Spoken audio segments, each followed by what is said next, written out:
What scientific truth of today do you think will be debunked in the future? Story 1. A lot of stuff around nutrition, psychology, and even parts of medicine feel like prime candidates. Not in a "we were totally wrong about gravity" way, but in a "wow, we were wildly overconfident with incomplete data" way. Nutrition especially feels fragile. The way we talk about fats, carbs, supplements, gut health, calories, even BMI, all of it changes every decade, and we act shocked every time. Same with mental health diagnoses that get redefined, merged, split, or quietly abandoned as our models improve. I also think we'll look back at some current neuroscience and be embarrassed by how hand-wavy it was. We love saying this region does X, or chemical imbalance, because it's clean and communicable, but brains are messy, redundant, and contextual in ways we still don't fully grasp. Even parts of medicine that work might get reframed. Treatments that help, but for reasons we misunderstood. Correlations we treated as causation. Stuff that was good enough statistically, but conceptually wrong. The science doesn't usually get debunked by being false. It gets debunked by being too simple. Future humans won't laugh at us for being stupid. They'll laugh at how confident we were while squinting in the dark. Story 2. For a long time, we treated glial cells as background characters. Neurons were the stars, glia were just support. Glue. Insulation. Basically brain drywall.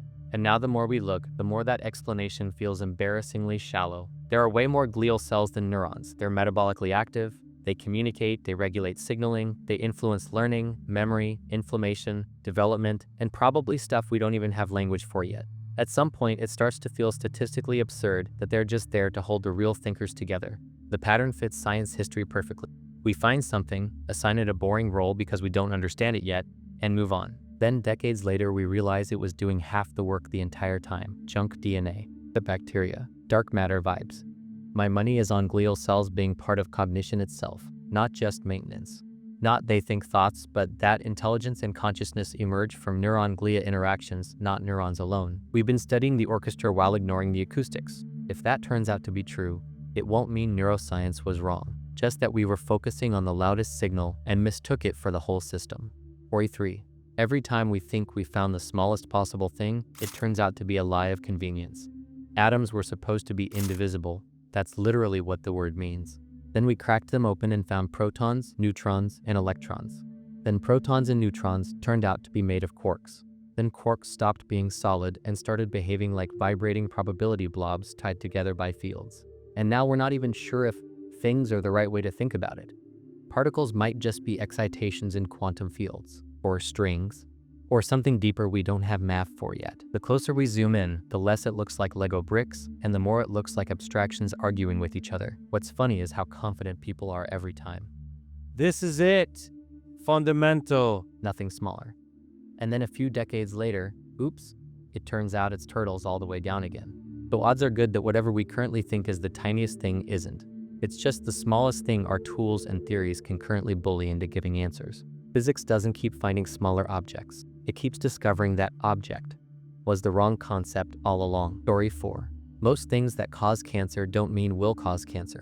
They mean slightly increased risk under specific conditions, doses, or in lab animals exposed to absurd amounts. But that nuance dies instantly once it hits a headline. A lot of cancer links come from observational studies, correlations, or experiments where rats are blasted with doses no human would ever encounter. Then it gets flattened into X causes cancer because that's clickable and scary. Coffee causes cancer. Coffee prevents cancer. Breathing causes cancer. Existing long enough causes cancer. The real drivers are boring and consistent. Smoking, heavy alcohol use, obesity, chronic inflammation, UV exposure, and certain infections.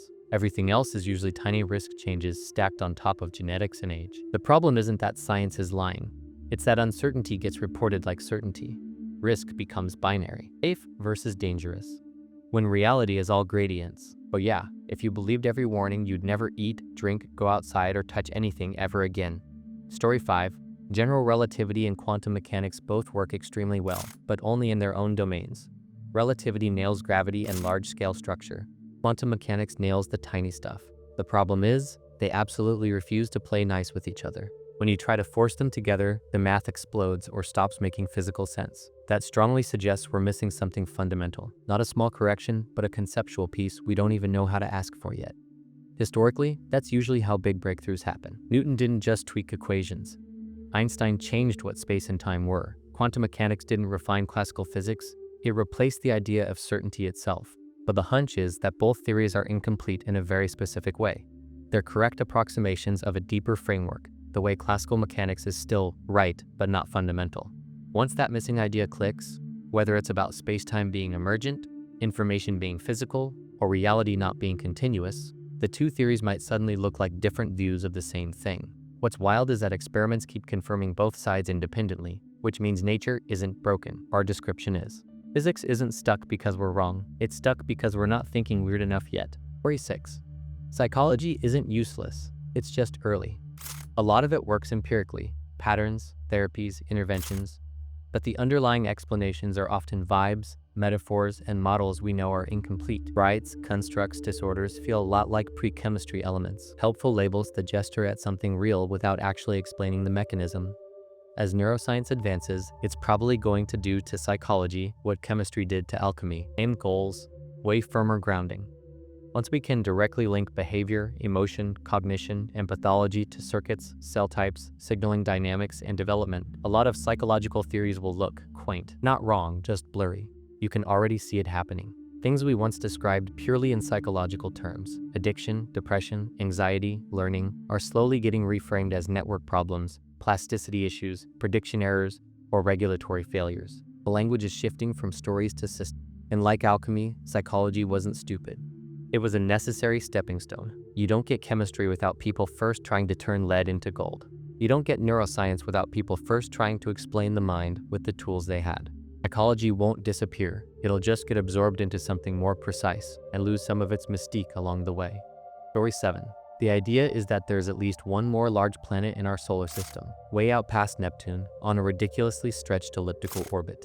Not cruising neatly with the others, but swinging in close enough every so often to mess with things, then disappearing into the dark for thousands of years. Because it spends most of its time so far out, we wouldn't have spotted it yet.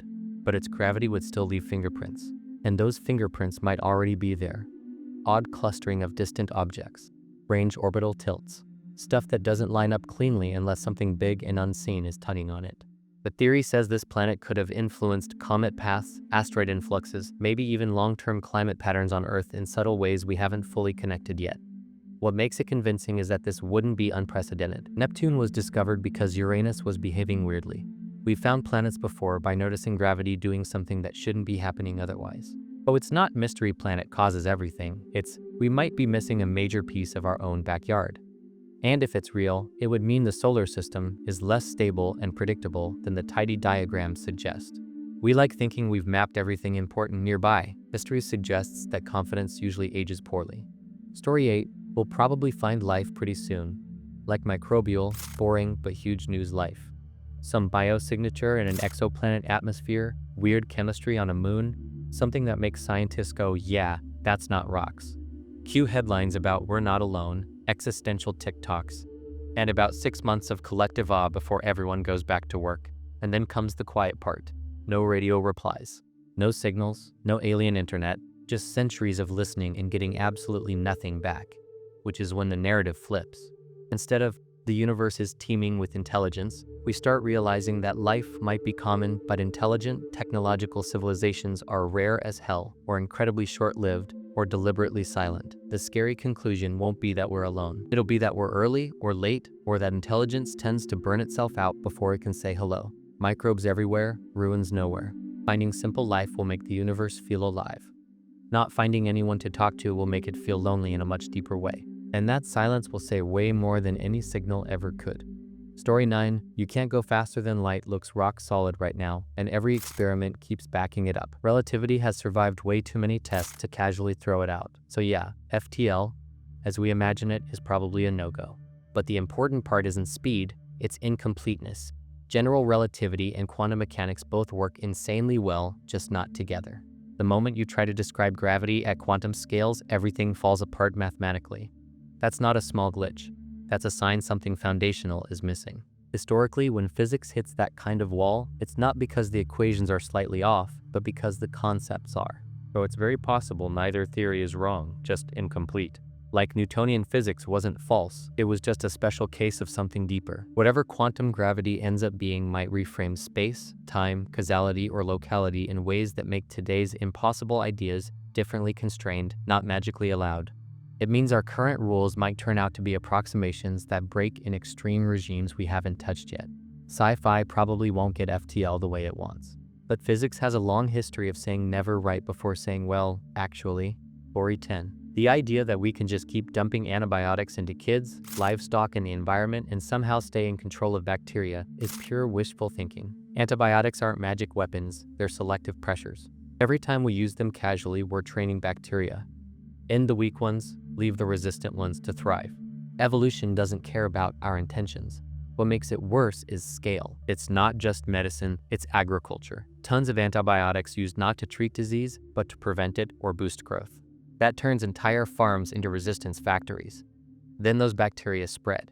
Through food, water, travel, hospitals. Borders don't mean anything to microbes. The scary part isn't some sudden apocalypse. It's the slow erosion of certainty. Infections that used to be boring become complicated, then dangerous, then untreatable. Surgery, chemo, even minor wounds quietly depend on antibiotics working in the background. We've been acting like we're in charge of the bacterial world when really we just had a temporary advantage. And bacteria have been taking notes the entire time. This isn't a future problem. It's a bill we're already paying interest on. Story 11. There's an essay I really like about how science's goal is to constantly prove itself wrong, but that the end effect is that each mistake is smaller than the last. Anybody with access to the right information knew the Earth wasn't flat for a long time, so it's almost unfair to say there's a jump from flat to sphere, but let's run with it. The thing is, the Earth's not a sphere either. It's an oblate spheroid because it bulges in the middle. They were wrong about that. Oh wait, they were wrong about the oblate spheroid too. It's actually also slightly pear-shaped, with the entire northern hemisphere being a little smaller than the southern one. But see, those facts in succession, even the very first one, highlight something really important about this question. If you asked the average member of the public about the shape of the Earth, they'd say it was round, not a pearish oblate spheroid. Average public knowledge changes is very different from a scientific truth is debunked. Lamarck was the punchline guy who thought giraffes stretched their necks and passed it on. Wrong, mocked, done. Except now, epigenetics keeps reopening that door just enough to be uncomfortable. We're learning that life experiences can change how genes are expressed, not by altering DNA itself, but by adding chemical tags that turn genes up or down. Stress, diet, trauma, toxins, famine, stuff that happens during a lifetime can leave molecular marks that sometimes get passed to offspring. Not forever, not universally, but long enough to matter. That doesn't replace evolution by natural selection, but it adds a second lever. Adaptation isn't only slow, blind mutation anymore. It can be faster, context-sensitive, and semi-heritable. Species might respond to environments in ways that look a little intentional, even though they're not. It starts to feel like evolution has short-term memory as well as long-term storage. Not rewriting the code, but annotating it. But Lamarck wasn't right in the way he thought, but he might not have been as wrong as we made him out to be. Biology, once again, turns out to be messier, sneakier, and more clever than the clean stories we like telling undergrads. Story 13. The Big Bang works really well as a model, but it's probably not the final story. It explains expansion, background radiation, large-scale structure, but there are cracks. The lithium-7 problem is a good example. The amount of lithium predicted by Big Bang nucleosynthesis doesn't match what we actually observe, and it's not a small discrepancy. It's stubborn. Decades later, still not cleanly resolved. And that's kind of the theme. The Big Bang explains what happened after a certain point extremely well, but it's vague or silent about what came before, why the initial conditions were what they were, or why the laws of physics are tuned the way they are. Inflation gets stapled on to fix some issues. Dark matter and dark energy get added to make the equations work, and suddenly a huge chunk of the universe is stuff we can't see, but trust us, it's there. That doesn't mean the Big Bang is wrong. It probably means it's incomplete, like Newtonian gravity. Astonishingly useful, but not fundamental. Future physics might reframe the Big Bang as a phase transition, a bounce, a cyclic process, or something emergent from deeper rules we don't have yet. The science doesn't usually throw models away. It absorbs them into something bigger and less intuitive. Oh yeah, the Big Bang might not be the origin story. It might just be the earliest chapter we currently know how to read. Story 14, the idea that mental illnesses aren't real because you can't point to them on a basic brain scan is like saying stomach ulcers weren't real before we had microscopes. Lack of visible evidence isn't lack of a physical cause, it's just lack of tools. For most of history, we couldn't see bacteria either. Brains are insanely complex dynamic systems. A lot of mental illness is about signaling, timing, network interactions, gene expression, neurotransmitter regulation, inflammation, development, and plasticity. None of that shows up cleanly as a big, obvious blob on a scan that says depression here, expecting it to be a category error. We're already inching toward better answers with higher resolution imaging, biomarkers, genetics, epigenetics, and longitudinal data. As those improve, the line between mental and physical illness is going to look increasingly fake. Anxiety, depression, schizophrenia, ADHD, these won't be debated as vibes or character flaws, but as disorders with identifiable biological signatures. Future generations are probably going to look back at "it's all in your head" the same way we look at bloodletting. Not cruel on purpose, just embarrassingly ignorant. The mind was never separate from the brain. We just didn't know how to measure it yet. Dark matter and dark energy really do sound like science shrugging and slapping a label on ignorance. Stuff doesn't behave the way our equations predict? Cool, invent an invisible thing that makes the math work. Galaxies rotate wrong? Dark matter. Expansion speeding up? Dark energy. Suddenly, approximately 95% of the universe is unknown, but trust us. What makes it worse is that neither is directly observed. No particles caught, no samples, no lab confirmations. Just gravitational effects and cosmological measurements that don't line up unless something unseen is doing the heavy lifting, so the terms start feeling less like discoveries and more like placeholders. To be fair, they're honest placeholders. Dark doesn't mean mysterious substance. It literally means we can't see it and don't know what it is.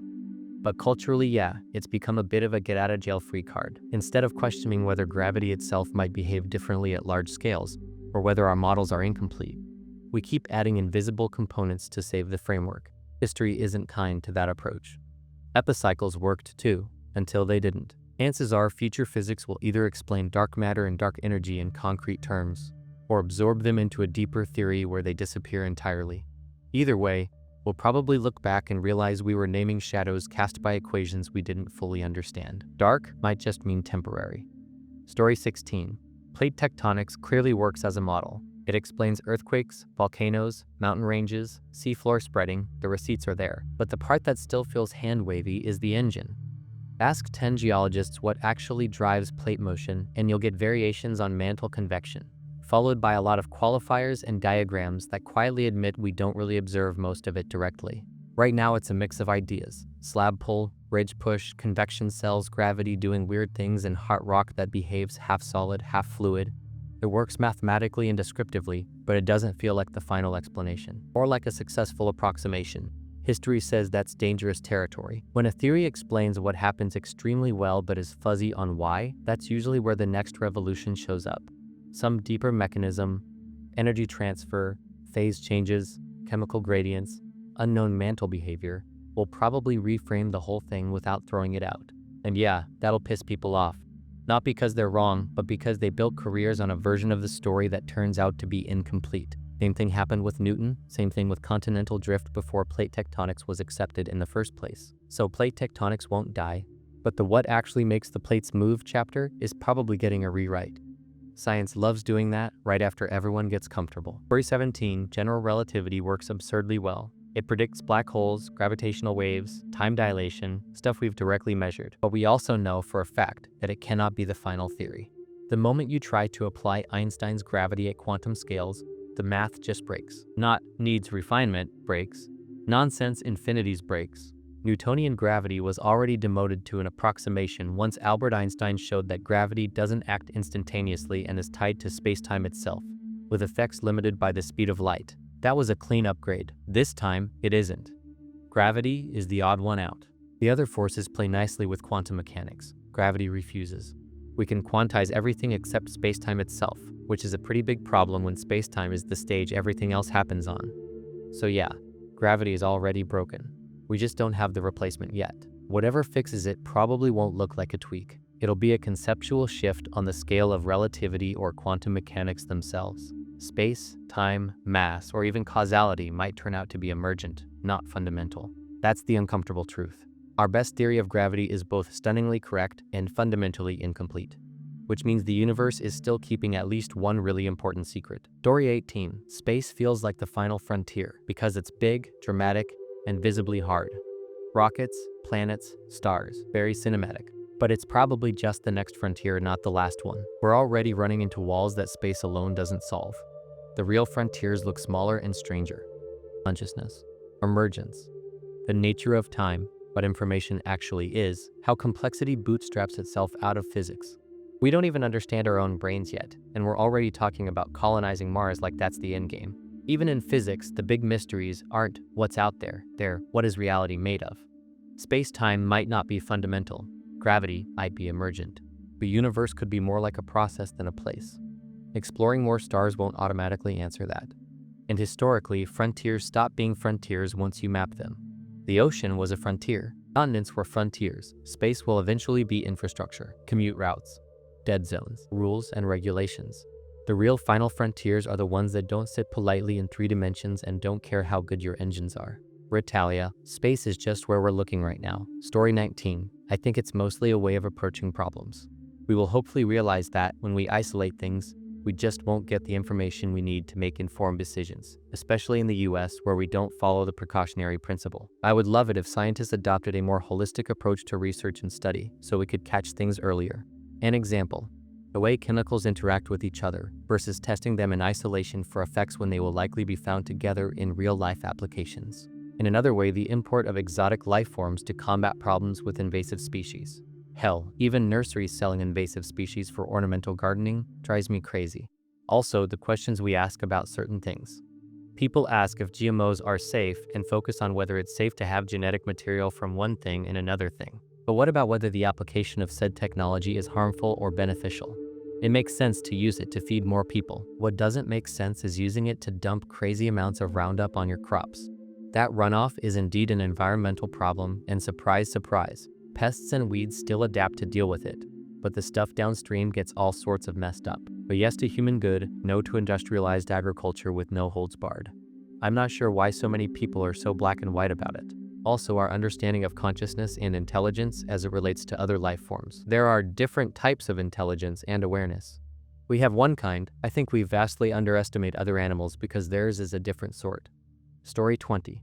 0 absolutely feels unfinished. We treat it like a number, but it behaves like a concept pretending to be one. It works fine for addition and subtraction, mostly behaves for multiplication, and then completely flips the table when you try to divide by it. Not, this gives a weird answer, but this operation is illegal, stop asking. That's not elegance, that's a warning label. What makes it suspicious is that 0 shows up everywhere once you start modeling reality. Vacuums, ground states, null measurements, horizons, singularities. Physics runs into infinities and breakdowns right where 0 shows up, especially in gravity and quantum theory. Division by 0 isn't just banned in math for fun. It explodes systems because it destroys scale. You lose reference. Everything becomes undefined. But math is a language, and languages evolve. Imaginary numbers were once nonsense. Infinity used to be taboo. Non-Euclidean geometry sounded insane until it turned out to describe space-time. Every time math hit a wall, it turned out the wall was just the edge of the current framework. So yeah, maybe dividing by 0 doesn't not work. Maybe it works in a way we don't have the conceptual machinery to describe yet. Or maybe 0 isn't a number at all, but a boundary condition we keep shoving into equations and hoping behaves nicely. 0 definitely feels underpowered for how central it is. Either it's hiding something huge, or it's the universe's way of saying, you're asking the wrong question. Buff 0. Story 21. This is one of those takes that's uncomfortable because it lives in the gray area between they help some people and the story we tell about them is way too clean. SSRIs were sold hard as a chemical fix narrative. Depression equals low serotonin, take pill, problem solved. That framing stuck in the public consciousness even as the science behind it got shakier. When you actually dig into the data, the average effect size over placebo is often modest. Not 0, but not the dramatic correction people were led to expect either. What makes people cynical is the trade-off: insomnia, emotional blunting, nausea, withdrawal symptoms if you stop. Those are real and common. So when someone hears, these might only be slightly better than placebo on average, it's hard not to wonder how many people paid a long-term side effect tax for a benefit that was marginal or situational. The other issue is bluntness. SSRIs are often the first thing prescribed because they're easy to prescribe, not because they're the best fit. Depression isn't one thing, but we treat it like it is. Same pill, wildly different brains, fingers crossed. That doesn't mean SSRIs are useless. For some people, they're genuinely life-saving, but the future headline probably isn't, SSRIs were a scam. It's more likely, we wildly overgeneralized them and pretended one mechanism explained everything. Not evil, not useless. Just another case of medicine being way more confident than precise. Story 22, saturated fat is bad for you, gets treated like gravity. But when you dig into why it became dogma, it's a lot shakier than people assume. The original push came from mid-20th century observational studies and correlations, not clean causal evidence. Countries ate more saturated fat, heart disease rates were higher, therefore fat was bad. Simple story, huge influence. The problem is that later, better controlled studies didn't back it up nearly as cleanly. When saturated fat is isolated from other factors, like smoking, sugar intake, refined carbs, overall calories, the link to heart disease weakens or disappears. Replacing saturated fat with sugar or refined carbs often makes outcomes worse, not better, which is awkward for the original narrative. What really seems to matter is context. What you replace it with. Whole foods versus ultra-processed junk. Metabolic health, genetics. A steak isn't the same thing as industrial trans fats, but they got lumped together for decades because it was easier to message. This doesn't mean saturated fat is magically healthy or that butter cures disease. It means the certainty was overstated. Nutrition science grabbed onto a clean villain before it had the tools to understand a messy system. Future textbooks probably won't say saturated fat is bad. They'll say we oversimplified aggressively. Story 23. All of our evidence for time dilation ultimately comes down to clocks and processes that act like clocks. Atomic clocks ticking slower, particles decaying slower, biological aging hypotheticals, all of them are systems where motion, energy, and internal processes are involved. So it's not totally crazy to ask whether speed is slowing time itself or just slowing everything that happens in the system. In other words, maybe nothing mystical is happening to time. Maybe velocity just affects how fast physical processes can unfold. Chemistry slows. Transitions are slow. Decay slows. Clocks slow because clocks are physical objects, not because time is being stretched like rubber. The reason relativity frames it as time dilation is because it's the cleanest mathematical interpretation that makes all observers agree. But mathematically convenient doesn't always mean ontologically true. We've been wrong about that before. The problem is that every way we know how to measure time is inseparable from physical processes. We don't have a pure time meter that sits outside physics, so the distinction between time slowing and everything slowing might be experimentally unreachable with our current tools. Relativity works insanely well, so whatever the truth is, it behaves as if time dilates. But whether time itself is a thing that can slow, or just an emergent bookkeeping variable tied to change, is still philosophically, and maybe physically, open. It wouldn't be the first time physics nailed the predictions while misunderstanding what was really going on underneath. Story 24. The Copenhagen interpretation works phenomenally well at predicting outcomes, but conceptually it's vibes. The wave function collapses when observed. Sounds less like a physical explanation and more like a placeholder for something happens here and we don't know what. Observation gets treated as this special, almost magical act, without being clearly defined. Is it a human looking? A detector clicking? Any interaction at all? Depends who you ask, which is already a red flag. The probabilistic part isn't the issue. That's baked into quantum mechanics no matter what. The weird part is that Copenhagen draws a hard line between the quantum world and the classical world and just kind of gestures at it. On one side, smooth wave evolution. On the other, definite outcomes. And the bridge between them is observation. Don't ask too many questions. A lot of physicists are fine with that because it works. But historically, when a theory needs a special rule that doesn't come from the rest of the framework, that's usually where future progress happens. Reconciling quantum mechanics with general relativity almost certainly requires rethinking what measurement, time, and even reality mean at a fundamental level. But yeah, it's very plausible that Copenhagen isn't wrong, just incomplete. Like an effective story we tell until a deeper one replaces it. Something that doesn't need collapse as a postulate because outcomes emerge naturally from the underlying physics. Copenhagen answers, what do we calculate? It doesn't really answer what is happening. And that gap feels exactly like the kind science eventually can't ignore forever. Story 25. Future generations are probably going to look at modern football the way we look at leaded gasoline or asbestos. Not with confusion about the risk. We already know the risk. But disbelief that we collectively shrugged and kept going anyway. Helmets, rule changes, concussion protocols, all of it feels like putting better seatbelts in a demolition derby. The uncomfortable truth is that you can't make repeated high-speed brain impacts safe. You can reduce skull fractures, sure, but the brain sloshing around inside the skull is the real problem. Subconcussive hits add up. You don't need knockouts. You just need years of routine collisions, and that's baked into the sport. What makes it worse is that we know exactly who pays the price. Mostly young people, often from limited economic options, trading long-term brain health for short-term opportunity and entertainment. The incentives are skewed, and everyone involved kind of knows it. Football probably won't vanish overnight. It'll fade slowly. Youth participation will drop. Lawsuits will pile up. Insurance will get weird. Public opinion will shift. And one day people will watch old footage and say, wait, we let kids do this? Not because we didn't know, but because we decided the spectacle was worth it. For a while. Story 26. The Heisenberg uncertainty principle often gets explained like it's a measurement problem. We disturb the particle when we look at it, which makes it feel like a technical limitation we'll eventually engineer our way around. Better instruments, gentler probes, clever tricks. Problem solved, right? But the deeper, more unsettling version is that it might not be about observation at all. It's baked into how reality is structured. Position and momentum aren't just hard to measure at the same time. They don't simultaneously exist with arbitrary precision in the way we intuitively want them to. The uncertainty shows up even when no human, detector, or flashlight is involved. That said, your instinct isn't crazy. Physics has a long history of principles that turned out to be artifacts of incomplete understanding. The uncertainty principle might be less about a fundamental limit and more about the framework we're using to describe systems. If spacetime, particles, or measurement itself turn out to be emergent rather than fundamental, the uncertainty could be a side effect, not a law. But maybe we won't break uncertainty by measuring without disturbance. Maybe we'll sidestep it by realizing we were asking the wrong question, using classical ideas like position and momentum in a regime where they're the wrong language. Heisenberg might not be wrong, but he might not be telling the whole story either. And history suggests that when physics feels philosophically unsatisfying but mathematically successful, that's usually where the next breakthrough is hiding. Story 27.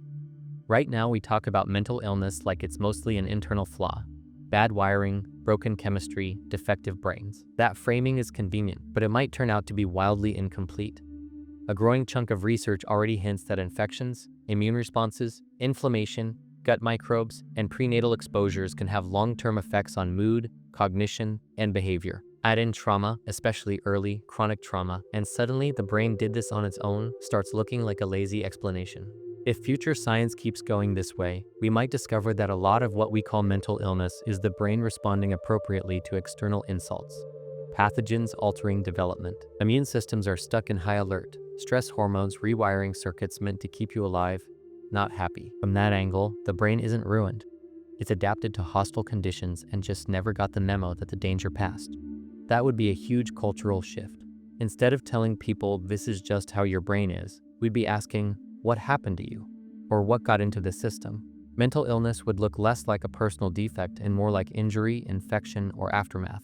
It wouldn't mean responsibility disappears or that biology stops mattering, but it would move the blame off individuals and onto causes we can actually address, prevent, or treat.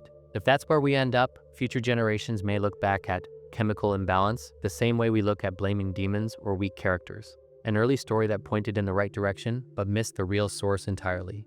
Story 28. Psychoanalysis didn't die because it was proven useless. It died because it was slow, hard to study, expensive, and didn't fit neatly into the randomized control trial model that modern medicine prefers. ABT was easier to manualize, easier to measure, easier to ensure.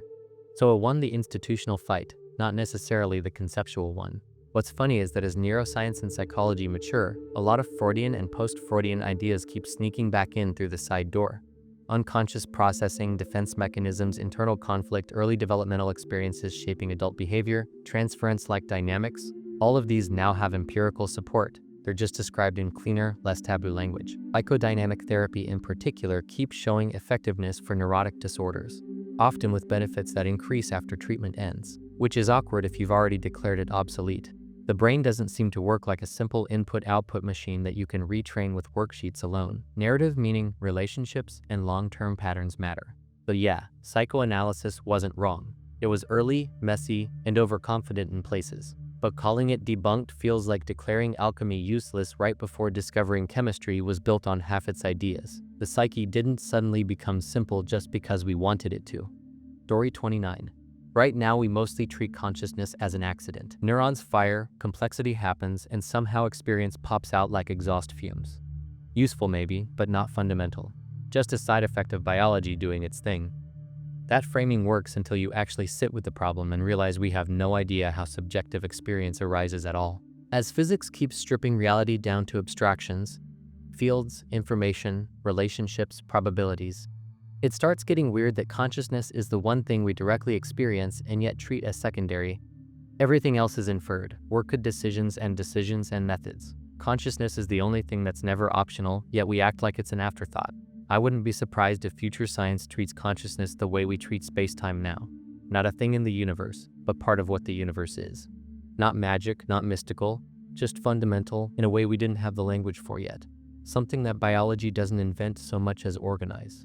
That wouldn't mean rocks are thinking or atoms have feelings. It would mean experience is woven into reality at some level, and brains are the structures that concentrate and shape it. If that happens, people won't say, wow, that's crazy. They'll say, oh, that explains a lot. Story 30. Artificial sweeteners are considered safe mostly because we haven't proven they're unsafe, not because we've proven they're harmless long term. Most of the safety data is short to medium term, often based on dose thresholds, animal studies, or limited human trials. That's fine for acute toxicity, but it doesn't really answer questions about subtle metabolic effects over decades. What makes people uneasy is that these compounds mess with systems that evolved expecting sugar to mean calories. You get sweetness without energy, insulin responses without fuel, gut microbes reacting to chemicals they never encountered historically. Some studies already hint at altered glucose tolerance, microbiome changes, appetite dysregulation, and weird feedback loops. Nothing conclusive enough to trigger bans, but enough smoke to make definitely safe feel premature. And that's the key point. Regulatory systems are conservative in one direction. Things don't get banned unless there's strong, undeniable evidence of harm. Lack of long-term data defaults to allowed, especially when the alternative is sugar, which we know causes problems. Artificial sweeteners live in this gray zone. Maybe they're fine. Maybe they're less bad than sugar. Or maybe in 30 years we'll realize we ran a giant, uncontrolled experiment on human metabolism and shrugged because the graphs didn't look scary enough yet. Safe doesn't always mean harmless. Sometimes it just means we haven't waited long enough. Story 31. Entropy is treated like the ultimate killjoy. Everything runs down, energy spreads out, order decays, perpetual motion is impossible, end of story. The heat death of the universe, pack it up. And yeah, within our current framework, that all holds. The math is solid, the predictions work. But entropy is also a rule that emerges from statistics and assumptions about closed systems. And history suggests that whenever we think we've identified a final absolute limit, it usually turns out we were missing a loophole, a deeper layer or a context where the rule stops being universal.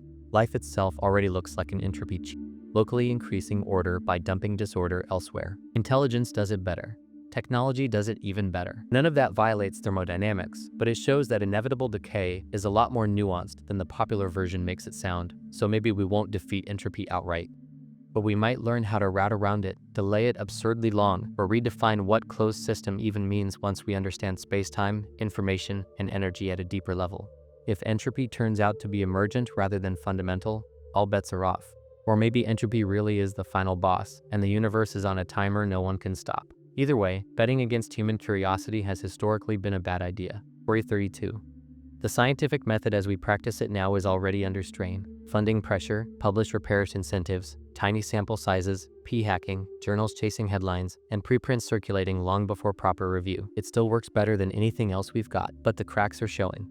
Austerity is going to force change. Large, slow, gold standard studies are expensive, and fewer institutions can afford them. At the same time, the internet has completely broken the old gatekeeping model. Results spread instantly, criticism happens in public, and peer review increasingly looks like a lagging formality instead of the main filter. Though the method itself will probably evolve. Or open data, continuous review instead of a single stamp of approval, replication being valued instead of novelty. Maybe even formal ways to track uncertainty and confidence over time, instead of pretending every published paper is a finished product. The irony is that this might make science less authoritative in the short term, but more honest in the long term, more provisional ones. Fewer, this proves X, more, this seems to point in a direction. The scientific method won't be abandoned, but the version we teach in textbooks already doesn't match reality. Future science will look messier, more transparent, and more self-correcting, or it won't survive the pressure at all. Story 33. Not dead people walking around, not spirits with unfinished business, but some kind of residual phenomenon. Like a bad overwrite? The VHS analogy actually works really well. You record over something, but under the right conditions the old image bleeds through. Not intentional. Not intelligent. Just a leftover signal. A lot of ghost sightings don't behave like beings anyway. No interaction. No awareness. Just repetition. Someone walking the same hallway, standing in the same spot, appearing briefly and vanishing. That feels less like a consciousness and more like an echo. And the uncomfortable part is how many people report this who don't believe in anything paranormal. People who are otherwise skeptical, rational, grounded, saying, I know how this sounds, but I saw something. That doesn't prove anything, but it does suggest it's not just wishful thinking or belief-driven hallucination. Time slips fit neatly into the same bucket. Seeing a place as it was, hearing sounds that shouldn't exist anymore, brief overlaps instead of visitations. Not magic, just some aspect of reality we don't have a model for yet. It wouldn't be the first time we dismissed a real phenomenon because we only had bad explanations for it. Maybe ghosts is just the wrong word for a glitch we don't understand yet. Not spirits, not souls, just something leaking through where it normally doesn't. Story 34. Most modern cryptography isn't unbreakable in a cosmic sense. It's just infeasible with current resources. We assume certain math problems are hard enough that no one can solve them in a reasonable time. That's not a law of nature, that's a bet. And history is brutal to bets like that. Every major cryptographic system we've ever relied on has eventually been weakened or broken. Once computing power, algorithms, or mathematical insight caught up.